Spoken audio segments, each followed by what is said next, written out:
नमस्कार दोस्तों, आप सभी का स्वागत है आपके अपने चैनल क्लास एवरीवेयर पर। तो दोस्तों, आज की इस क्लास में हम भौतिक राशियों के एसआई मात्रक और उनकी यूनिट देखने वाले हैं। और इस क्लास में हम टॉप 51 क्वेश्चंस देखेंगे, यानी कि टॉप 51 हम एसआई मात्रक यहाँ पर देखने वाले हैं। और साथ में मैं हर एक प्रश्न से रिलेटेड जीके भी कवर कराऊंगा। तो यह फिजिक्स का बहुत ही ज़्यादा इम्पोर्टेंट टॉपिक है और यहाँ से हमेशा 1 से 2 प्रश्न आपके एग्जाम में पूछ लिए जाते हैं। तो वीडियो को लास्ट तक जरूर देखिएगा, वीडियो बहुत ही ज़्यादा इम्पोर्टेंट रहने वाली है। और दोस्तों, आप हमारी वीडियो को देखते हैं लेकिन हमारे चैनल को सब्सक्राइब नहीं करते, तो चैनल को सब्सक्राइब जरूर कर लीजिएगा, जिससे कि हमको मोटिवेशन मिलेगा ऐसी ही और वीडियोज़ बनाने के लिए।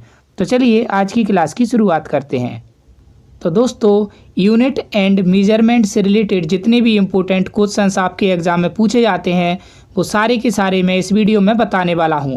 और दोस्तों, हम इसमें एसआई मात्रक की भी बात करेंगे और साथ में जो अन्य मात्रक भी रहते हैं किसी के, तो उनके बारे में भी हम बात करेंगे। जैसे दूरी जो है वह मीटर में भी मापी जाती है, किलोमीटर में भी मापी जाती है और सेंटीमीटर में भी मापी जाती है। तो इन सभी के बारे में भी हम इसके साथ बात करेंगे। और दोस्तों, अगर आपको वीडियो अच्छी लगे तो वीडियो को लाइक कीजिएगा और हमारे चैनल को सब्सक्राइब जरूर कर लीजिएगा, जिससे कि हमको मोटिवेशन मिलेगा ऐसी और वीडियोस बनाने के लिए। चलिए आज का पहला प्रश्न देखते हैं। तो विद्युत धारा का एसआई मात्रक क्या है? तो यहाँ पर एसआई मात्रक की बात की जा रही है। तो विद्युत धारा की मात्रक होता है कूलाम्ब और कूलाम्ब पर सेकंड। तो विद्युत धारा का एक मात्रक ये होता है, इसी के साथ इसका जो एक मात्रक है वह एम्पियर भी होता है। और इसके अलावा एक और मात्रक होता है विद्युत धारा का वोल्ट बटा ओम। तो वोल्ट बटा ओम भी इसका मात्रक होता है, परंतु इनमें जो एसआई मात्रक है वो है एम्पियर। तो इसका सही आंसर होगा ऑप्शन सी। और बाकी जो हैं यह सभी के सभी ड्राइव्ड यानी कि व्युत्पन्न मात्रक हैं, यानी कि किसी अन्य फॉर्मूले से यह व्युत्पन्न हुए हैं। इसी तरह अगर हम देखें तो जैसे कि विद्युत धारा है, तो विद्युत धारा बराबर होती है I बराबर Q बटे में T। तो Q मतलब हो गया आवेश और T मतलब हो गया टाइम। तो कूलाम्ब बटा सेकंड इसका मात्रक हो जाता है। इस तरीके से हम निकाल लेते हैं। और साथ साथ ओम के द्वारा एक नियम दिया गया था, V बराबर I इंटू R। तो इससे भी हमने एक आंसर निकाल दिया। V का होता है वोल्ट और R का होता है ओम। तो इससे हमने एक मात्रक निकाल दिया विद्युत धारा का, परंतु इसका एसआई मात्रक होगा केवल एक, वो होगा एम्पियर। अगला प्रश्न देखें। तो ज्योति तीव्रता का एसआई मात्रक क्या होता है? ज्योति तीव्रता मतलब हमारा जो बल्ब है वह कितना तेज जलता है, कितना कम जलता है। तो इसका एसआई मात्रक होता है कैंडेला। तो कैंडेला जो है यह ज्योति तीव्रता का एसआई मात्रक है। अगर किसी प्रकाश की तीव्रता को नापना चाहते हैं तो हम इसको कैंडेला से नापेंगे। केल्विन होता है तापमान का मात्रक और एम्पियर होता है विद्युत धारा का मात्रक, मैंने अभी आपको बताया। और ओम होता है प्रतिरोध यानी कि रेजिस्टेंट का यह मात्रक होता है। अगला प्रश्न देखें। तो आवृत्ति का मात्रक क्या होता है? तो आवृत्ति को अंग्रेजी में फ्रीक्वेंसी बोला जाता है और यह होता है 1/टाइम, यानी कि टाइम के जो उल्टा होता है, व्युत्क्रम होता है, उसी को हम आवृत्ति कहते हैं। और आवृत्ति का एसआई मात्रक होता है हर्ट्ज। और जूल जो है यह कार्य का एसआई मात्रक होता है। कार्य, ऊर्जा और ऊष्मा इन तीनों का एसआई मात्रक होता है जूल। और केल्विन होता है ताप का एसआई मात्रक और एम्पियर होता है विद्युत धारा का एसआई मात्रक। अगला प्रश्न देखें। तो पृष्ठ तनाव का एसआई मात्रक क्या होता है? तो जो भी पृष्ठ तनाव होता है उसका क्या मात्रक होता है? तो क्या है, जितनी फोर्स आप लगाएंगे और जितनी दूरी वो तय करेगा, पृष्ठ उसकी जितनी दूरी तय करेगा उसी को हम करेंगे पृष्ठ तनाव। और पृष्ठ तनाव का जो मात्रक होता है वह होता है न्यूटन प्रति मीटर। तो न्यूटन प्रति मीटर इसका मात्रक होता है और यह ड्राइव्ड मात्रक है। इसका वैसे कोई मात्रक नहीं होता, लेकिन फॉर्मूले के माध्यम से इसका मात्रक होता है न्यूटन प्रति मीटर। अगला प्रश्न देखें। तो विद्युत आवेश या इलेक्ट्रिक चार्ज का मात्रक क्या होता है? तो इसका सही आंसर होगा ऑप्शन सी कूलाम्ब। तो कूलाम्ब इसका मात्रक होता है। इसके साथ अगर मैं आपको बताऊं, केल्विन तापमान का, एम्पियर विद्युत धारा का और कार्य, ऊर्जा और ऊष्मा का मात्रक होता है जूल। अगला प्रश्न देखें। तो ताप का एसआई मात्रक क्या होता है? मतलब कि जो टेम्परेचर है इसका एसआई मात्रक क्या होता है? तो टेम्परेचर को आपने 9th क्लास में पढ़ा होगा। टेम्परेचर को केल्विन में मापा जाता है, डिग्री सेल्सियस में मापा जाता है और आपने पढ़ा होगा डिग्री फ़ारेनहाइट में मापा जाता है, परंतु जब इसके एसआई मात्रक की बात करेंगे तो वो होता है केल्विन। नापा तो तीनों में जाता है, लेकिन जो इसका जो एसआई मात्रक होता है वो होता है केल्विन। इसी प्रकार अगर आपसे दूरी का एसआई मात्रक पूछे तो वो होता है मीटर, लेकिन दूरी को आप सेंटीमीटर में भी माप सकते हैं, मिलीमीटर में भी माप सकते हैं, किलोमीटर में भी माप सकते हैं, लेकिन उसकी एसआई मात्रक होती है मीटर। तो दूरी की एसआई मात्रक मीटर होती है, उसी प्रकार ताप का एसआई मात्रक होता है केल्विन। अगला प्रश्न देखें तो विभवांतर या पोटेंशियल डिफरेंस का मात्रक क्या होता है। पोटेंशियल डिफरेंस का मात्रक या विभवांतर का मात्रक होता है वोल्ट। तो विभवांतर क्या होता है, तो विभवांतर होता है जब कोई किसी वायर में प्रतिरोध हो और उसमें करंट मूव करे, तो उस करंट में मतलब करंट कब बनता है, जब चार्ज मूव करता है। तो चार्ज किसकी वजह से मूव करेगा, तो जब आप पोटेंशियल डिफरेंस उत्पन्न करेंगे। कुछ इस प्रकार से आपने 10th क्लास में एक पूरा सर्किट बना हुआ देखा होगा, कुछ इस प्रकार से रहता है, ऐसे होगा, ये डिस्टेंस है और यहाँ पर होगा रेजिस्टेंस। तो ये क्या है, तो यही है विभवांतर। ये बड़ा वाला प्लस होता है और छोटा वाला माइनस होता है। तो इस विभवांतर की वजह से चार्ज मूव करता है, रेजिस्टेंस से जाता है। तो चार्ज, अगर इसको हम चार्ज और रेजिस्टेंस के रिस्पेक्ट में लिखें तो ओम के द्वारा एक नियम दिया गया था। ओम का नियम 10वीं कक्षा में है, आपने पढ़ा होगा। ये होता है V बराबर में आई आर। तो V बराबर आई इंटू आर। V मतलब विभवांतर, I मतलब विद्युत धारा और R मतलब होता है रेजिस्टेंस यानी कि प्रतिरोध। और भी इसको किस प्रकार से किया जा सकता है, तो इसको W मतलब कार्य को आप विभवांतर V अपॉन चार्ज से जब डिवाइड कर देंगे तो भी आपका विभवांतर निकल आएगा, मतलब कि एक रिलेशन निकलता है। तो इसको भी आप ध्यान रखिएगा, परंतु इसका मात्रक क्या होता है, तो वो होता है वोल्ट।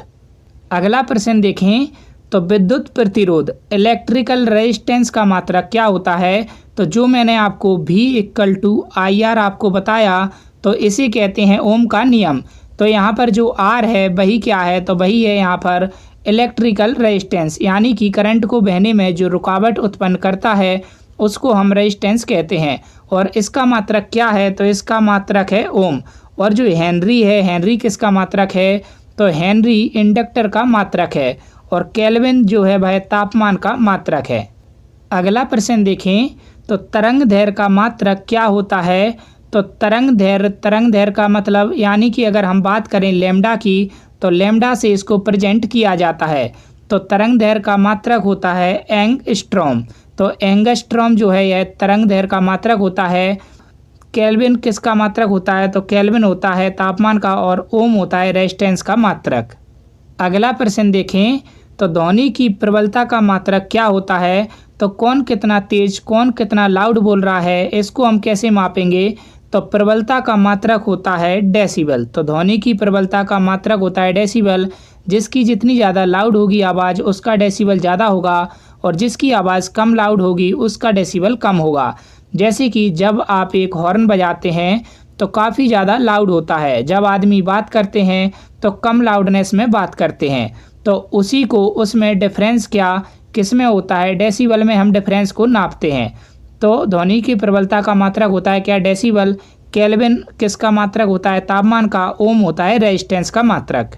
अगला प्रश्न देखें तो लेंस की क्षमता का मात्रक क्या होता है। तो जो हमारा लेंस है उसे हम किस प्रकार से नाप सकते हैं, तो किस मात्रक से नापते हैं, तो आपने पढ़ा होगा।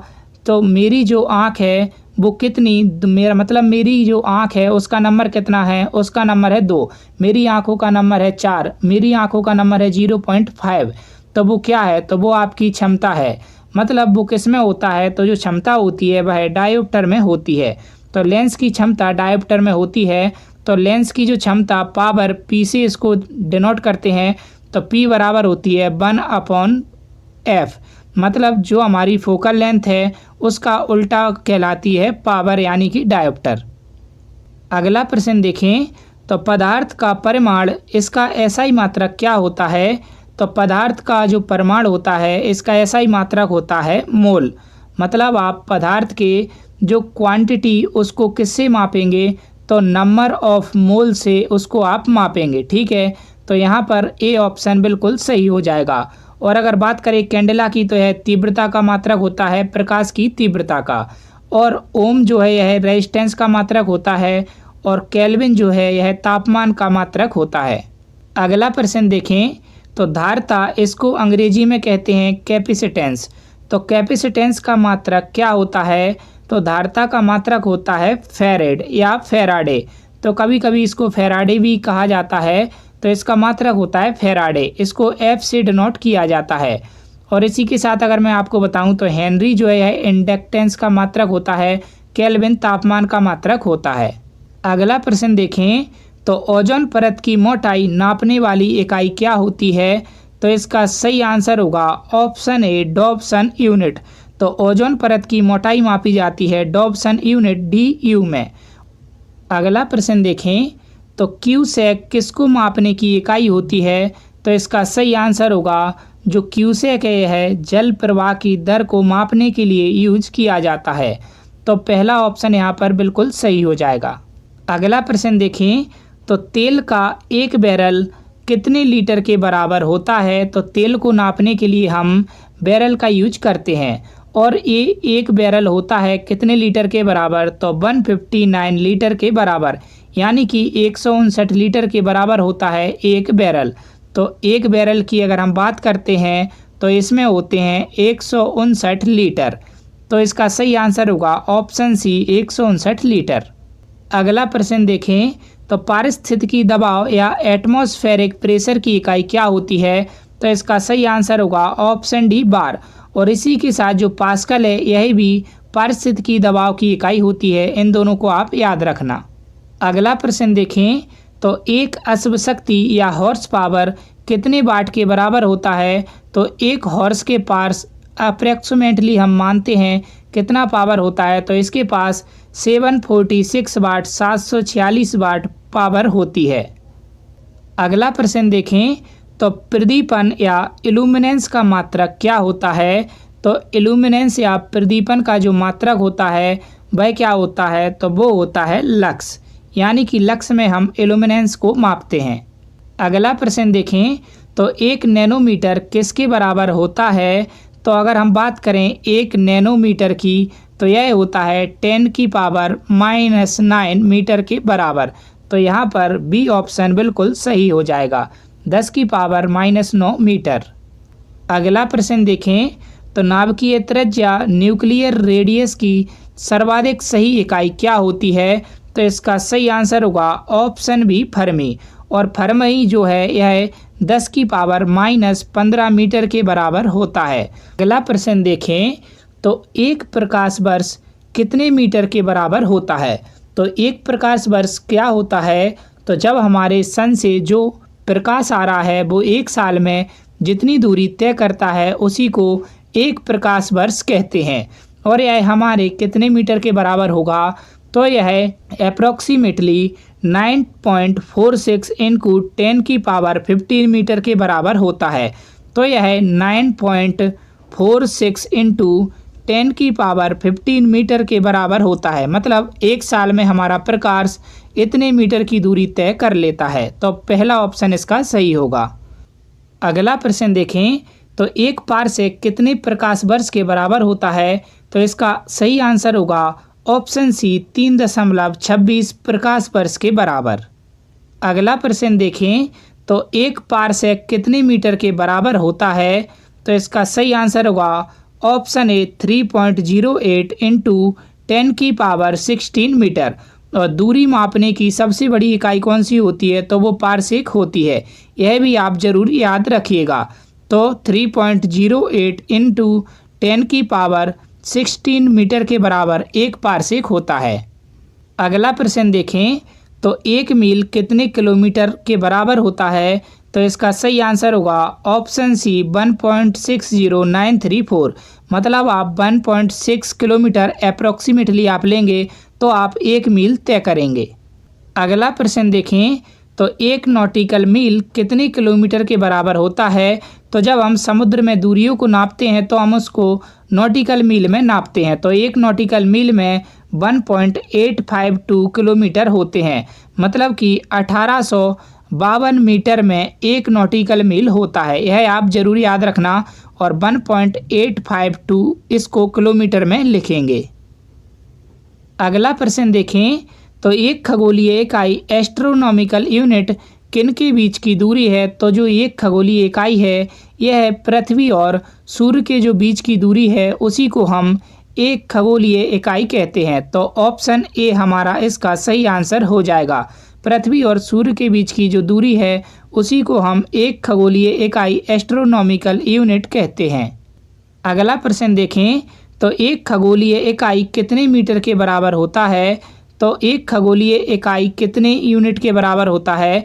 तो एस्ट्रोनॉमिकल यूनिट जो है यह 1.495 इंटू 10⁻11 मीटर के बराबर होता है। तो ऑप्शन ए इसका सही आंसर हो जाएगा।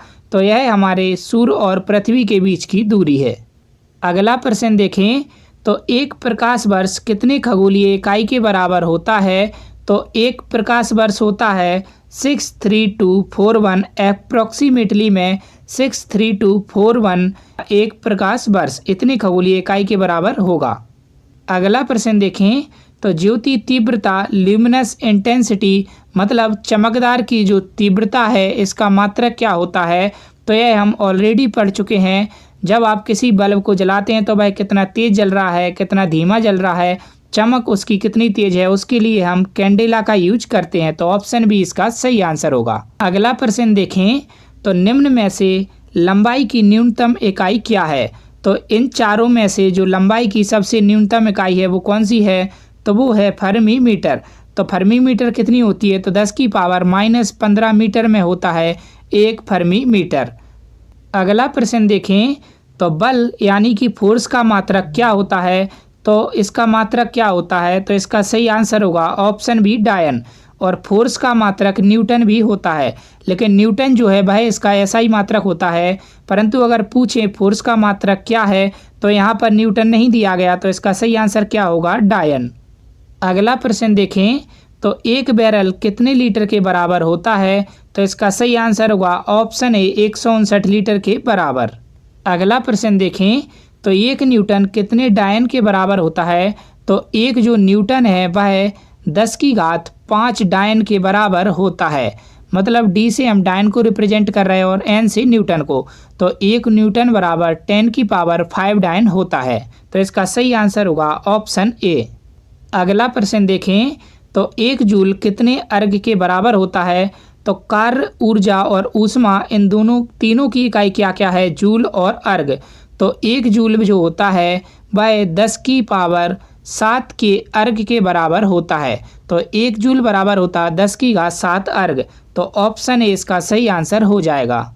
अगला प्रश्न देखें तो चुंबकीय अभिवाह या मैग्नेटिक इंडक्शन का मात्रक क्या होता है। तो इसका सही आंसर होगा ऑप्शन ए वेबर। अगला प्रश्न देखें तो प्रेरकत्व या इंडक्टेंस का मात्रक क्या होता है। तो प्रेरकत्व का मात्रक होता है हेनरी, इंडक्टेंस का मात्रक होता है हेनरी, और कैपिटेंस का मात्रक क्या होता है। तो उसका मात्रक होता है फेराडे, और इंडक्टेंस का मात्रक होता है हेनरी। यह आप जरूर याद रखना। अगला प्रश्न देखें तो खाने से मिलने वाली ऊर्जा को किस में मापा जाता है। तो उसको हम कैलोरी में मापते हैं। तो ऑप्शन डी इसका सही आंसर हो जाएगा। अगला प्रश्न देखें तो कार्य करने की दर, रेट ऑफ डूइंग वर्क को क्या कहा जाता है। तो कार्य करने की दर को हम कहते हैं क्षमता यानी कि पावर।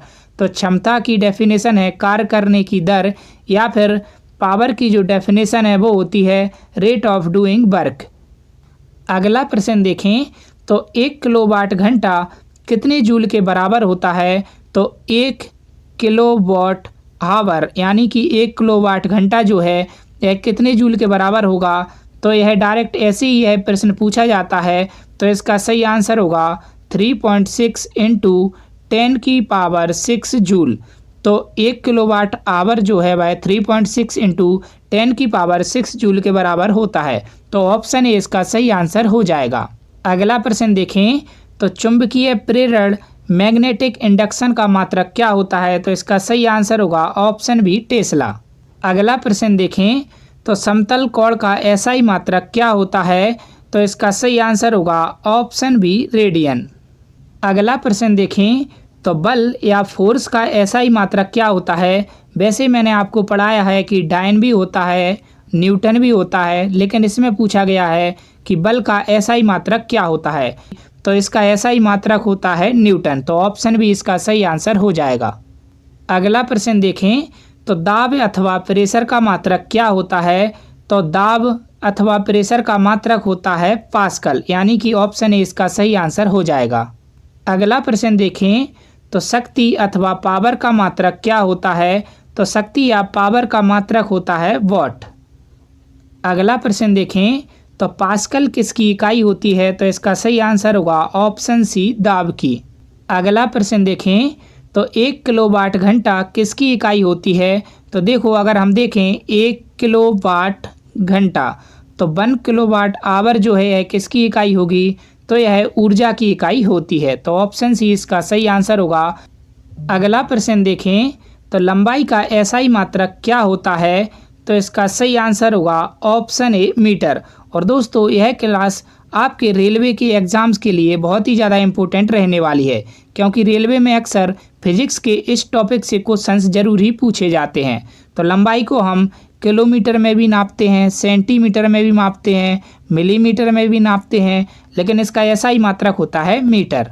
अगला प्रश्न देखें तो द्रव्यमान का एसआई मात्रक क्या होता है। तो द्रव्यमान जो है इसको हम ग्राम में भी मापते हैं, किलोग्राम में भी मापते हैं, और भी कई तरीके से हम इसको मापते हैं, लेकिन द्रव्यमान का जो एसआई मात्रक होता है वो होता है किलोग्राम। अगला प्रश्न देखें तो समय का एसआई मात्रक क्या होता है। तो समय जो है इसको हम सेकंड में मापते हैं और आवर में भी मापते हैं, परंतु समय का जो एसआई मात्रक है वो क्या होता है। तो वो होता है सेकंड। अगला प्रश्न देखें तो ऊर्जा का मात्रक क्या होता है। तो ऊर्जा का मात्रक होता है जूल। और इसी के साथ में अगर आपको बताऊं तो कार्य, ऊर्जा और ऊष्मा, इन तीनों का एसआई मात्रक जूल होता है। उम्मीद करता हूं दोस्तों वीडियो आपको अच्छी लगी होगी। अच्छी लगी हो तो वीडियो को लाइक कीजिएगा, कमेंट कीजिएगा और हमारे चैनल को सब्सक्राइब जरूर कर लीजिएगा।